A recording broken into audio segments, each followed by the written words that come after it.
नूतन इमारतीच्या बांधकामासाठी निधीची कमतरता जाणवणार नाही. मंत्री चंद्रकांत दादा पाटील. राज्य शासनाकडून सुधारित मान्यतेनुसार सुमारे 330 कोटी रुपये खर्च करून शासकीय अभियांत्रिकी महाविद्यालय कोल्हापूरच्या प्रांगणामध्ये विविध इमारती उभा करण्यात येत आहेत. या अत्याधुनिक इमारतींच्या उभारणीसाठी आवश्यक तो निधी शासनामार्फत दिला जाईल.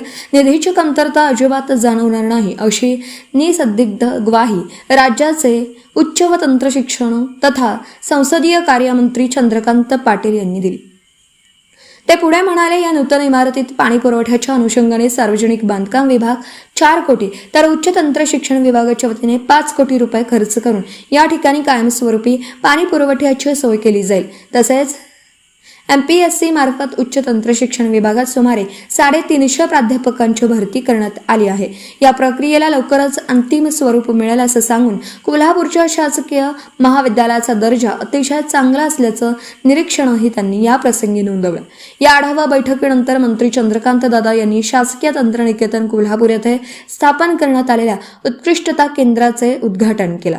राज्यात तंत्रनिकेतन स्तरावर कोल्हापूर येथे शासकीय तंत्रनिकेतन या ठिकाणी एकमेव उत्कृष्टता केंद्र उभारण्यात आलं आहे.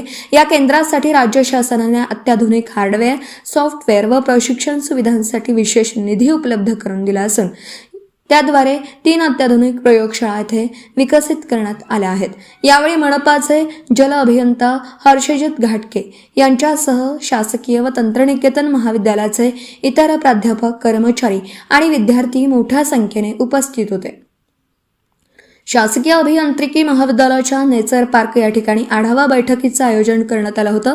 या प्रसंगी मनपा आयुक्त डॉक्टर राजेंद्र भारुड, उच्च तंत्र शिक्षण संचालक डॉक्टर विनोद मोहितकर, सहसंचालक डॉक्टर दत्तात्रय जाधव, प्राचार्य कॅप्टन नितीन सोनजे, समन्वयक रणजित सावंत, डॉक्टर किरण कोळेकर, विद्युत विभागाच्या कार्यकारी अभियंता HD कट्टी आदी उपस्थित होते. शासकीय अभियांत्रिकी महाविद्यालय हे 3 वर्षापूर्वी कोल्हापूरला आणण्यामध्ये आपण यशस्वी झालो आणि ते मान्य करतानाच शासनाने 174 कोटी मान्य केले.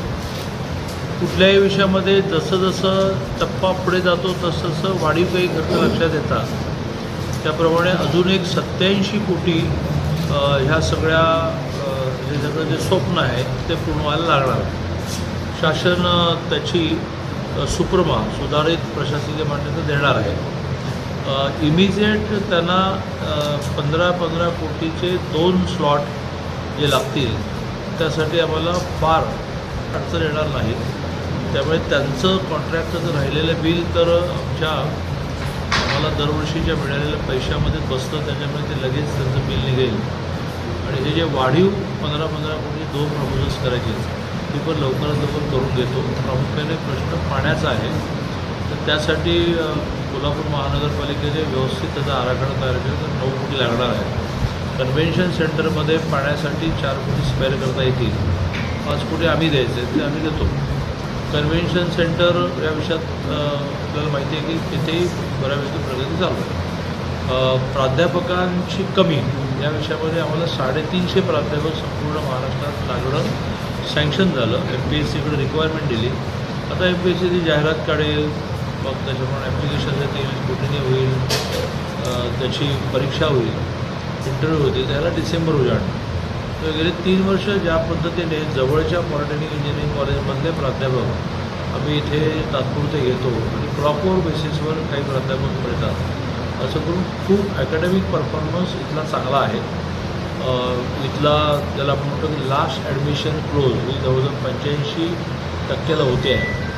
मुळातच हुशार विद्यार्थी मिळतो आणि आम्ही सगळे नीट मेहनत घेतो, त्याच्यामुळे रिझल्ट्स इथले खूप चांगले आहेत. 31 जुलैपर्यंत ही जी इमारत आहे, ज्या इमारतीमध्ये कॉलेज चालणार त्याचा पार्ट पूर्ण होऊन मिळाला. त्या ठिकाणी ॲक्टिव्हिटी चालू आहे, पण 31 जुलैपर्यंत ही इमारत पूर्ण होईल. कॉन्ट्रॅक्टरना आवश्यक असणारा निधीचा पुरवठा आम्ही करू शकलो तर मला वाटत नाही की 31 जुलैला अडचण आहे. आणि कॉन्ट्रॅक्टरला येणारा निधीचा पुरवठा त्यांच्या अपेक्षेप्रमाणे आम्ही करू. Subscribe now and press the bell icon. Never miss an update.